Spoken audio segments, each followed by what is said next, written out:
Number 9 1997 wrestling history का वो काला दिन जब सर्वाइवर सीरीज पर टाइटल मैच में ब्रेट हार्ट ने टैप आउट किए बिना शॉन माइकल्स को चैंपियन डिक्लेयर किया गया। ऐसे क्या हुआ कि ब्रेट हार्ट को WWE छोड़कर WCW जाना पड़ा? क्या है इसमें सनी का रोल? क्या हिटमैन के साथ विंस मैकमैन और शॉन माइकल्स ने मिलके किया था धोखा? कौन कौन था इस साजिश में शामिल? अंडरटेकर का बैकस्टेज क्या रिएक्शन था और मॉन्ट्रियल स्क्रूजॉब क्या एक स्टोरी लाइन थी?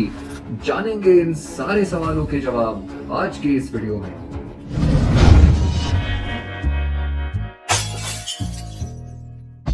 हल्क होगन के बाद और एटीट्यूड एरा के पहले अर्ली 90s का जो वक्त है उसे न्यू जनरेशन एरा कहा जाता है।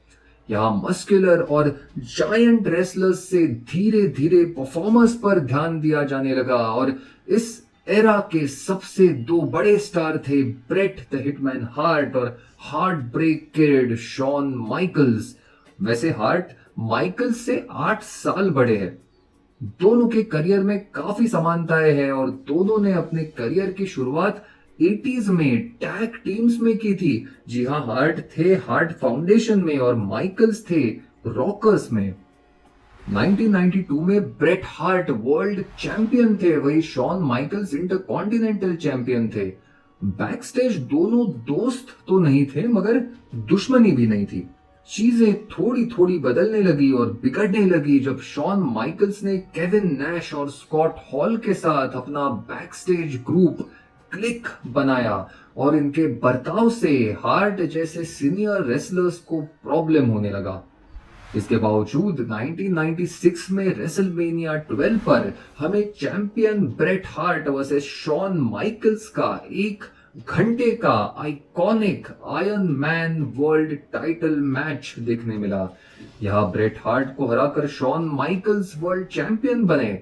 मुझे आज भी गोरिल्ला मॉनसून के वो शब्द याद है, the boyhood dream has come true for Shawn Michaels. आज भी गूज़बम्स आते हैं। इसी वक्त WWE की मुश्किलें बढ़ रही थी। WWE के स्टार्स को साइन करके WCW के रूप में उनके सामने एक तगड़ा कंपटीशन खड़ा था। Hulk Hogan, Lex Luger, Randy Savage, Scott Hall, Kevin Nash, ये सब बड़े स्टार्स WCW ने साइन कर लिए और एक तरह से WWE के फ्यूचर पर क्वेश्चन मार्क खड़ा हो गया था। कहा जाता है कि 1996 में WCW के एरिक बिशॉफ ने ब्रेट हार्ट को 3 साल के लिए $9 मिलियन का कॉन्ट्रैक्ट ऑफर किया। अब इतना पैसा तो विंस मैकमैन ऑफर नहीं कर सकते थे, तो इसे काउंटर करने के लिए उन्होंने हार्ट को 20 साल का कॉन्ट्रैक्ट यानी एक तरह से लाइफ टाइम डील ऑफर कर दिया। हार्ट और मैकमैन का रिश्ता पुराना है। 1984 में ब्रेट हार्ट के पिता स्टू हार्ट से मैकमैन ने उनका रेसलिंग प्रमोशन स्टैम्पीड रेसलिंग खरीदा था।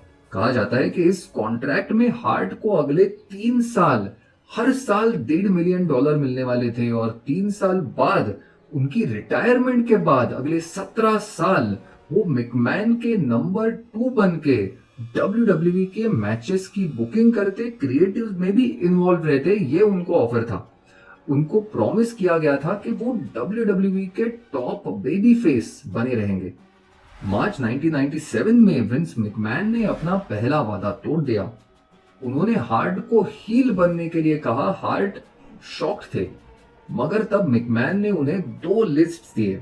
अब एक लिस्ट थी जिनमें उनके अपोनेंट्स थे अगर वो फेस रहे थे, जिसमें नाम थे वेडर, मैनकाइंड और स्टीव ऑस्टिन, और दूसरे में उनके अपोनेंट्स अगर वो हील बनते और उसमें नाम थे अंडरटेकर, शॉन माइकल्स और ऑस्टिन। हार्ट ने ऑफ कोर्स हील बनना मंजूर किया और हमें 1997 में रेसलमेनिया 13 पर stone cold versus Bret Hart match में लेजेंडरी डबल टर्न देखने मिला, जहां एक ही मैच में हार्ट हीरो से विलन बन गए और ऑस्टिन विलन से हीरो। इसके बाद हार्ट खुद उनका एंटी अमेरिकन गिमिक सजेस्ट करके एक विलन बने रहे, जिससे कनाडा और यूरोप में वो फेस थे और यूएस में टॉप हील। यहाँ 80s के बाद फर्स्ट टाइम हार्ट एक हील बने थे और ये एक रिफ्रेशिंग एंगल था। यहाँ हार्ट और माइकल्स का पर्सनल रिलेशनशिप काफी खराब हो गया था।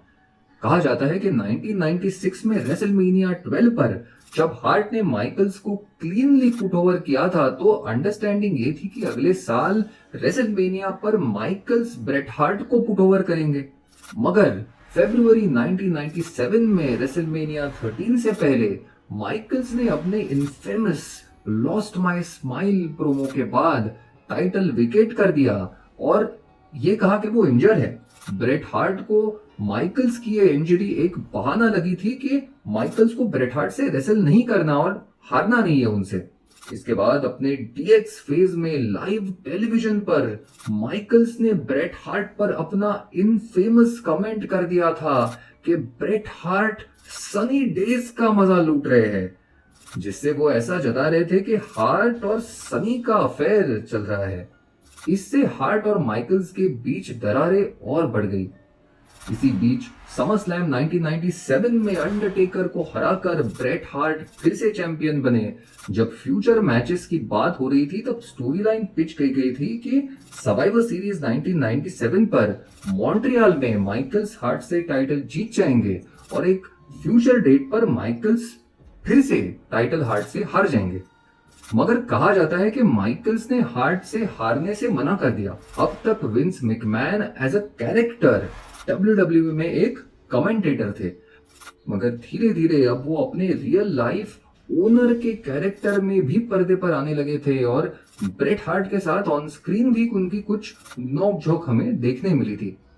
पर्दे के पीछे भी हालात कुछ ठीक नहीं थे। सितंबर 1997 में मैकमैन ने हार्ट से कहा कि डब्ल्यूडब्ल्यूई की फाइनेंशियल कंडीशन ठीक नहीं है और वो हार्ट का कॉन्ट्रैक्ट नहीं निभा सकते।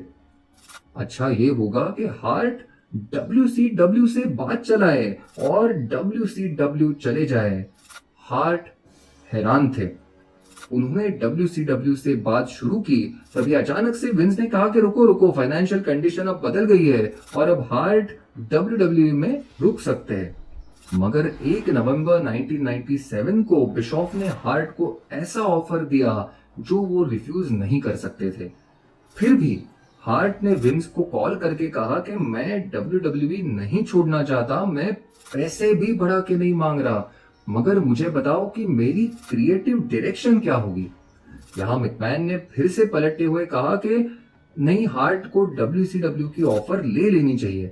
हार्ट ने कहा कि उनका हार्ट पूरी तरह से WWE में है, मुझे आप मेरे फ्यूचर के सिनारियो बता दो और मुझे रुकाओ यहाँ पे। थोड़ी देर बाद विंस ने हार्ट को कुछ ऐसा ऑप्शन दिया जिसमें 4 महीने हारने के बाद फाइनली वो एक मैच जीत के वर्ल्ड चैंपियन बनते। यहाँ कंडीशन ये भी थी कि हार्ट सर्वाइवर सीरीज पर मॉन्ट्रियल में अपने होम कंट्री में अपना टाइटल हारेंगे, जो हार्ट को बिल्कुल मंजूर नहीं था और 4 महीने तक हारना भी उन्हें ठीक नहीं लगा। उन्होंने रिलक्टेंटली WCW का ऑफर कबूल कर लिया। अब सवाल था कि किस तरह से और किसको ब्रेट हार्ट अपना टाइटल ड्रॉप करेंगे। मैकमैन चाहते थे कि ब्रेट हार्ट मॉन्ट्रियल कनाडा में सर्वाइवर सीरीज पर माइकल से टाइटल हार जाए, मगर हार्ट इसके लिए तैयार बिल्कुल नहीं थे, क्योंकि एक तो ये उनका होम टाउन था और दूसरा माइकल्स ने भी हार्ट से हारने से मना किया था।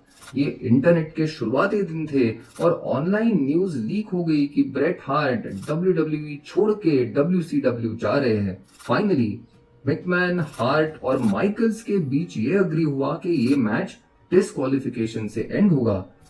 ब्रेट हार्ट ने कहा कि अगले दिन रॉ पर वो विंस मैकमैन को अपना बेल्ट सौंप देंगे और वो उनका WWE का आखिरी दिन हुआ।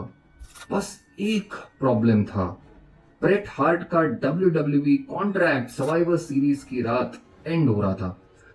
कुछ इसी तरह एक बार विंस मैकमैन अपने हाथ चला चुके थे, जहां विमेन्स चैंपियन एलुंड्रा ब्लेज WWE का टाइटल बेल्ट लेके WCW टीवी पर दिखी थी और WWE का बेल्ट उन्होंने कचरे के डिब्बे में फेंक दिया था। क्या होगा अगर ब्रेट हार्ट अपने वर्ल्ड टाइटल के साथ उन्हें धोखा देकर अगले दिन रॉ की जगह WCW नजर आए, तो क्या होगा। सर्वाइवर सीरीज की रात वेडर और स्मिथ ने हार्ट को वार्न किया था कि वॉच योर बैक, आपके साथ डबल क्रॉस हो सकता है। हार्ट को भी कहीं ना कहीं ये डर था कि कहीं फास्ट काउंट ना हो जाए या फिर वर्स, माइकल्स कहीं उन्हें सच में पंच मार के नॉकआउट या इंजर ना कर दे। मगर हार्ट को दिलासा बस इस बात का था कि अर्ल हेबनर मैच के रेफरी थे और उन पर हार्ट को भरोसा था। मगर विंस मैकमैन के प्लान्स कुछ अलग थे। उन्होंने WWE को और उनके चैंपियनशिप को प्रोटेक्ट करने के लिए प्लान बनाया कि जब माइकल्स ब्रेट हार्ट को अपने ही मूव शार्प शूटर में फंसाएंगे, तब उनके टैप आउट किए बिना ही बेल रिंग कर दिया जाएगा और माइकल्स चैंपियन डिक्लेयर किए जाएंगे। कहा जाता है कि इस प्लान में मैकमैन के साथ जेरल्ड ब्रिस्को, शॉन माइकल्स और ट्रिपल एच भी शामिल थे। अर्ल हेबनर को उसी रात इस प्लान के बारे में बताया गया। अरीना में लगभग 20,000 लोग मौजूद थे। इंटरनेट की रूमर्स से लोगों को पता चल गया था कि हार्ट WWE छोड़ रहे हैं, इसीलिए कनाडा में होके भी सेक्शन ऑफ ऑडियंस हार्ट को बू करने लगा। मगर जैसे ही माइकल्स ने कनाडा के झंडे के साथ बदतमीजी की, वो हील और हार्ट 100% बेबी फेस बन गए। मैच अच्छा चल रहा था, दोनों पूरी तरह से प्रोफेशनल थे और वो पॉइंट आ गया जहां माइकल्स ने हार्ट पर शार्प शूटर लगाया। हार्ट ने मूव रिवर्स कर दिया, मगर रिवर्स होने से पहले ही रेफरी अर्ल हेबनर ने टाइम कीपर से कहा रिंग द बेल, और लिटरली वो वहां से भाग गए। माइकल्स का म्यूजिक चलने लगा और वो भी नीचे उतर के बेल्ट लेके ट्रिपल एच के साथ वहां से इमीडिएटली निकल गए। मैकमैन अब भी रिंग के पास खड़े थे। ब्रेट हार्ट हैरान थे। आज भी वो पल मुझे याद है जहां ब्रेट हार्ट ने एक डिस्कस्टेड तरीके से मैकमैन पर थूक दिया और अनाउंसर टेबल पर रखे टेलीविजन मॉनिटर्स वो तोड़ने लगे। ओवेन हार्ट, स्मिथ और नीदार्ट ने रिंग में आके थोड़ा उनको शांत किया। हार्ट ने फैंस को अपने हाथों से WCW का इशारा किया। मैच के बाद इमीडिएटली मैकमैन बैकस्टेज जाके अपने ऑफिस में घुस गए और खुद को लॉक कर दिया। वही हार्ट ने माइकल्स को कन्फ्रंट किया तो माइकल्स ने कहा कि आई स्वेयर टू गॉड, मेरा इसमें कोई लेना देना नहीं है। कहा जाता है कि अंडरटेकर हार्ट से मिले और कहा कि उन्हें यकीन नहीं हो रहा है कि ये क्या हो गया है। फिर टेकर ने जाके मैकमैन के ऑफिस का दरवाजा खटखटाया और मांग की कि मैकमैन जाके ब्रेट हार्ट से अभी मिले और माफी मांगे। मैकमैन ने हार्ट के पास जाके माफी मांगी और अपना एक्सप्लेनेशन दिया कि अपनी कंपनी बचाने के लिए उन्हें जो करना था उन्होंने किया। हार्ट ने कहा कि 14 साल की उनकी लॉयल्टी का मैकमैन ने उन्हें ये तोहफा दिया है। मैकमैन वहां से चले जाए, नहीं तो हार्ट उन पर हाथ उठा देंगे और अपने आप को नहीं रोक पाएंगे। मैकमैन वहां से नहीं गए और हार्ट ने उन्हें एक जबरदस्त पंच दे दिया। कहा जाता है कि नेक्स्ट दिन पूरा लॉकर रूम इस बात से इतना अपसेट हो गया था कि ऑलमोस्ट 90-95% रेसलर्स बॉयकॉट करने का सोच रहे थे। एंड में Mick Foley, Owen Hart, Smith और नाइरार्ड ने ये टिपिंग मिस कर दिया। मैकमैन ने लॉकर रूम को इकट्ठा करके अपनी साइड एक्सप्लेन की और बगावत को रोका। मैकमैन ने जिम रॉस के साथ अपना इनफेमस इंटरव्यू दिया जहां उन्होंने कहा कि उन्होंने ब्रेट हार्ट को स्क्रू नहीं किया है, ब्रेट स्क्रूड ब्रेट। WCW ने ब्रेट हार्ट को ढंग से इस्तेमाल नहीं किया। वो मिड कार्ड फ्यूड्स में रहे। 1999 में वो WCW वर्ल्ड टाइटल जीते, मगर गोल्डबर्ग के साथ मैच में गोल्डबर्ग की किक से उन्हें करियर एंडिंग इंजरी हो गई और 2000 में उन्हें रेसलिंग से रिटायर होना पड़ा। 2006 में विंस और ब्रेट ने अपने गिले शिकवे दूर किए और ब्रेट हार्ट को WWE हॉल ऑफ फेम में इंडक्ट किया गया। वही शॉन माइकल्स और ब्रेट हार्ट ने 2010 में हाथ मिलाया और बीती बातें भुला दी। आज पीछे मुड़के मॉन्ट्रियल स्क्रूजॉब एक तरह से वो टर्निंग पॉइंट लगता है जहां न्यू जनरेशन एरा से हम एटीट्यूड एरा में चले गए। विंस मैकमैन को इविल बॉस के रूप में एस्टैब्लिश करने में मॉन्ट्रियल स्क्रूजॉब का बड़ा योगदान रहा है और स्टोन कोल्ड के साथ मैकमैन की लेजेंडरी राइवलरी भी इससे ही पॉसिबल हुई। कुछ लोगों ने सवाल उठाए कि क्या ये वर्क था, मतलब क्या ये स्टोरी लाइन थी? नहीं, मॉन्ट्रियल स्क्रूजॉब स्टोरी लाइन नहीं थी। जो भी हो, सोचिए क्या होता अगर ब्रेट हार्ट WWE नहीं छोड़ते। ना वो गोल्डबर्ग की किक से इंजर होते, ना उन्हें जल्दी रिटायर होना पड़ता। हमें शॉन माइकल्स और अंडरटेकर के साथ उनके कुछ और जबरदस्त मैचेस देखने मिलते, और शायद कर्ट एंगल के साथ ड्रीम मैच के बाद रेसलमेनिया 18 या रेसलमेनिया 19 पर वो रिटायर हो जाते। खैर, ये हुआ नहीं, और जो भी हो, मॉन्ट्रियल स्क्रू जॉब रेसलिंग के इतिहास में हमेशा याद किया जाएगा। तो ये थी कहानी दोस्ती की, वफादारी की, भरोसे की और धोखे की। ये थी कहानी मॉन्ट्रियल स्क्रूजॉब की। अगर आपको ये वीडियो अच्छा लगा तो जरूर लाइक कीजिए, और ऐसे ही कंटेंट के लिए आप चैनल को डेफिनेटली सब्सक्राइब कीजिए। मिलते हैं अगले हफ्ते एक और कहानी के साथ।